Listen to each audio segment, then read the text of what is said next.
الحمد للہ رب العالمین والصلاة والسلام علی رسولہ الکریم اما بعد فاعوذ باللہ من الشیطان الرجیم بسم اللہ الرحمن الرحیم وَتَرَى كَثِيرًا مِّنْهُمْ يُسَارِعُونَ فِي الْإِثْمِ وَالْعُدْوَانِ وَأَكْلِهِمُ السُّحْتَ لَبِئْسَ مَا كَانُوا يَعْمَلُونَ صدق اللہ العظیم۔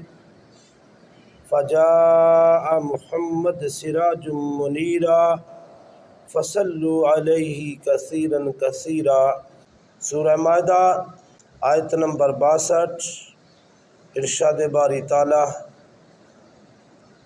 وَتَرَى كَثِيرًا مِّنْهُمْ، اور آپ ان میں سے بہت سے لوگوں کو دیکھیں گے، یُسَارِعُونَ فِي الْإِثْمِ وَالْعُدْوَانِ، کہ وہ گناہ اور ظلم و زیادتی کے کاموں میں تیزی دکھاتے ہیں، وَأَكْلِهِمُ السُّحْتَ، اور حرام خوری میں جلدی کرتے ہیں، لَبِئْسَ مَا كَانُوا يَعْمَلُونَ، بہت برا کام ہے جو وہ کر رہے ہیں۔ جب سے دنیا بنی ہے یہ سلسلہ چلتا آ رہا ہے، کچھ اللہ کو ماننے والے، اللہ اور اس کے رسولوں کے راستے پر چلنے والے، اور کچھ لوگ یہ راستہ چھوڑ کر شیطان کے راستے پر چلنے والے ہیں، اور وہ ان گناہوں میں مبتلا ہو چکے تھے۔ پھر اللہ رب العالمین کا بہت بڑا عذاب ان پر آیا کہ اللہ رب العالمین نے ان کو بندر اور سور بنا دیا۔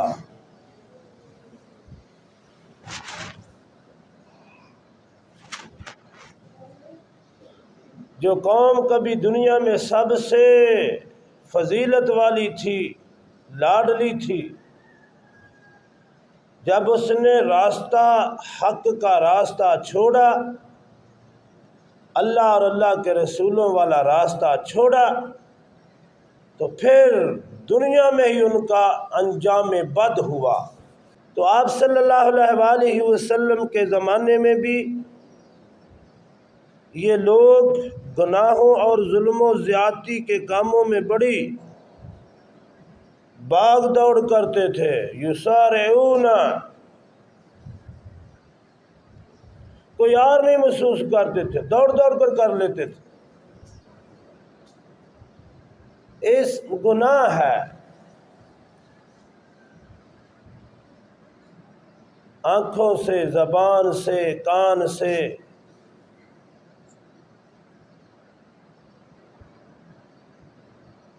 یہ سب گناہ، ان سب چیزوں کے ذریعے گناہ ہے۔ آنکھوں کی حفاظت بہت زیادہ ضروری ہے۔ آنکھوں کا غلط استعمال آنکھوں کا زنا ہے۔ بے حیائی کی نظر سے کسی کی طرف دیکھنا آنکھوں کا زنا ہے۔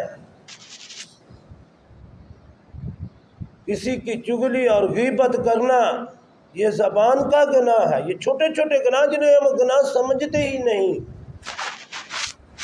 لیکن یہ بہت بڑے گناہ ہیں۔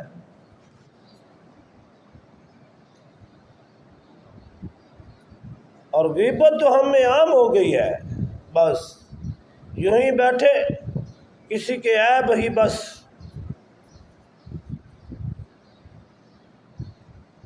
اور غیبت سمجھنے، پھر پہلے بھی میں نے اس پر روشنی ڈالی تھی۔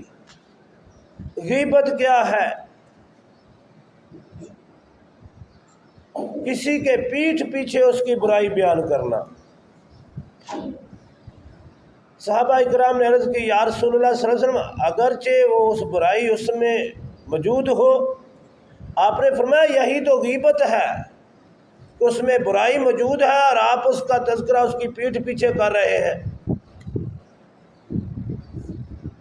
یہی تو غیبت ہے۔ اگر اس میں وہ برائی نہیں ہے تو پھر تو بہتان بن گیا۔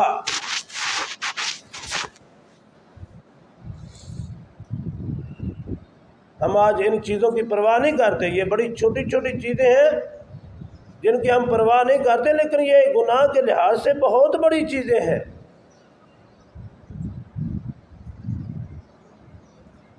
آپ صلی اللہ علیہ وسلم نے فرمایا، جس کا مفہوم ہے کہ جو اپنے بھائی کی غیبت یا چغلی کھاتا ہے کرتا ہے تو گویا وہ اپنے مردہ بھائی کا گوشت کھاتا ہے۔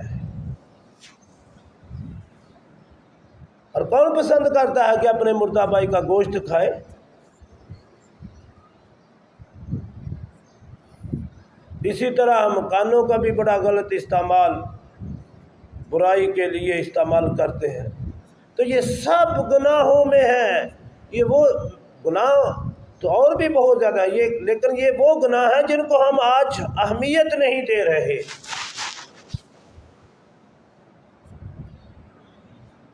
ہمارا تکیہ کلام بن گیا کہ ہم جب بات کرتے ہیں تو گالی دیتے ہیں، حالانکہ گالی دینا منافق کی نشانیوں میں سے ایک نشانی ہے۔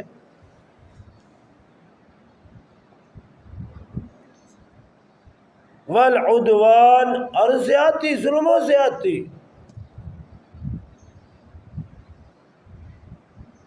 یہ بھی ہمیشہ سے چلا آ رہا ہے، ظلم و زیادتی۔ جو زیادہ پاور میں ہے وہ غریبوں پر، مسکینوں پر، فقیروں پر ظلم و زیادتی، اور یہ معاشروں میں چلتا آ رہا ہے، اور یہ وہ چیزیں ہیں جو معاشروں کی تباہی کا سبب بنتی ہیں۔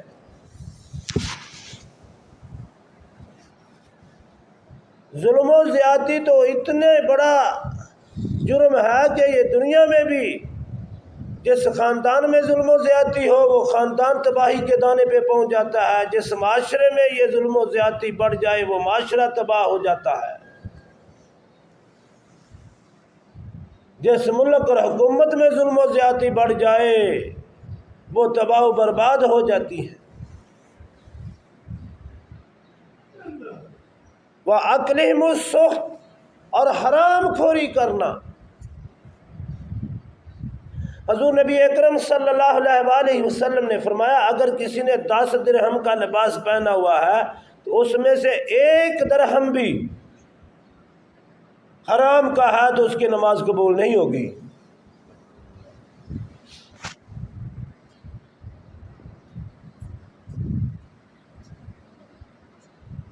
اگر کسی نے 1 نوالا بھی حرام کا، 1 لقمہ بھی حرام کا کھا لیا تو 40 دن نماز ہی قبول، دعا ہی قبول نہیں ہوتی۔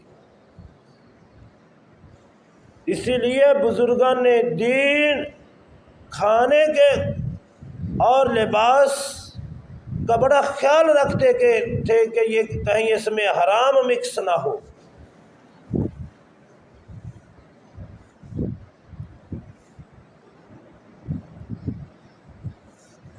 اور یہ حلال کے کھانے کا اور حلال کے لباس کا انسان کی جسمانی جو دنیاوی زندگی ہے اس پر تو اثر ہوتا ہی ہوتا ہے، لیکن اس کی روحانی زندگی پر اس کا بہت گہرا اثر ہے۔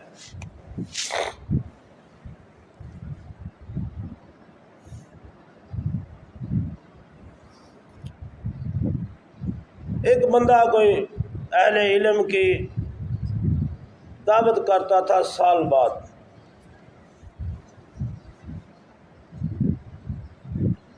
اور لوگ اس کی دعوت کا انتظار کرتے رہتے تھے۔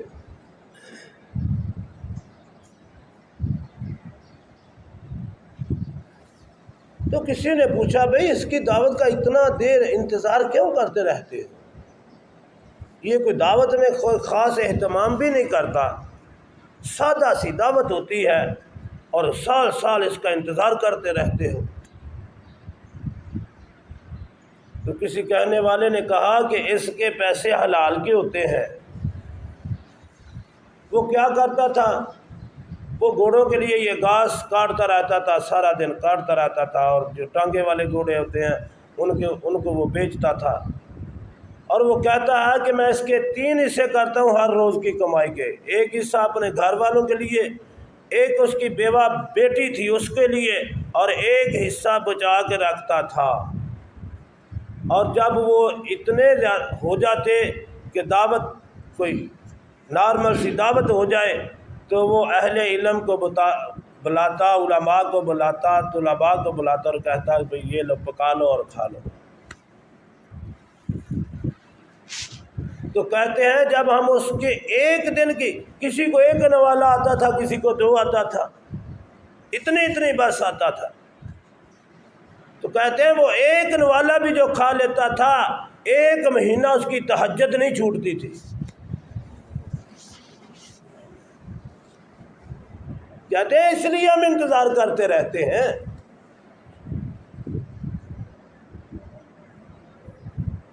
تو یہ ہے بڑا ضروری،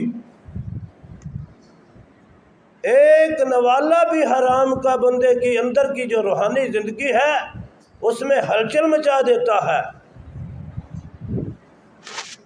اور جو تھوڑا بہت جو نور ایمان ہوتا ہے اس کو سلب کر دیتا ہے۔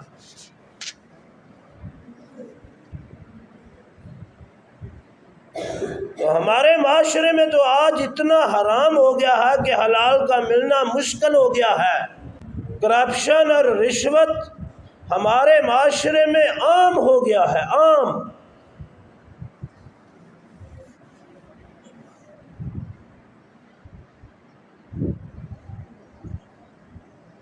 وَأَكْلِهِمُ السُّحْتَ، اور حرام خوری میں پہل کرتے ہیں، بڑی تیزی کرتے ہیں، کھاؤ جتنا مرضی کھائی جاؤ،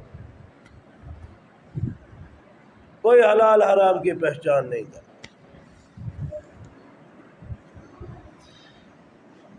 لَبِئْسَ مَا كَانُوا يَعْمَلُونَ، بہت ہی برا کام ہے جو وہ کر رہے ہیں، اپنی روحانی زندگی تباہ و برباد کر رہے ہیں، اپنی زندگیاں برباد کر رہے ہیں۔ یہ بہت برے کام ہیں، جو 3 برائیاں یہاں اللہ رب العالمین نے بیان فرمائی ہیں۔ ایک فرمایا اس گناہ والعدوان، ظلم و زیادتی، وَأَكْلِهِمُ السُّحْتَ، اور حرام خوری۔